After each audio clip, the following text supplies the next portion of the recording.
खरं आहे. जवळजवळ मला वाटतं 4,966 काहीतरी इमारती आहेत. त्या इमारतींवर यांनी न्यायालयाने बोट ठेवलेलं आहे. न्यायालयाचं ते काम आहे. न्यायालय प्रक्रियेमध्ये हा विषय आहे. त्यामुळे ह्याच्यामध्ये मी जास्त बोलणार नाही. परंतु एक गोष्ट नक्की आहे, की ज्यावेळी एवढी बांधकामं उभी राहतात, ही ही ही जर प्रशासनाला गोष्ट कळत नसेल, तर प्रशासनाचं नक्की ह्याच्यामध्ये ह्याचा रोल काय आहे ह्याच्यामध्ये प्रशासन? 5-5 हजार इमारती उभ्या राहतात. एका रात्रीत थोडे उभे उभे उभे राहिलेले आहेत.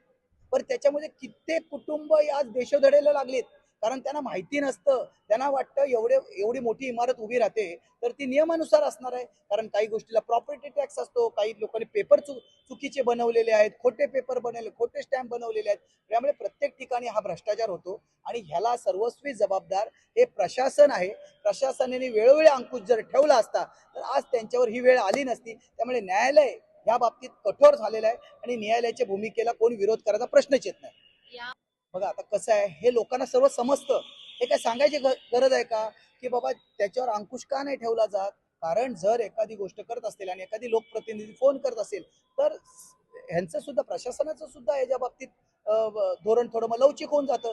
त्यामुळे ह्या बाबतीत नक्कीच सगळा भ्रष्टाचार धावून ह्या सगळ्या इमारती उभ्या राहिलेल्या आहेत आणि आज बिचारे सर्व नवी मुंबईकर या असल्या कारवाईमुळे देशोधडीला लागण्याची वेळ आलेली आहे.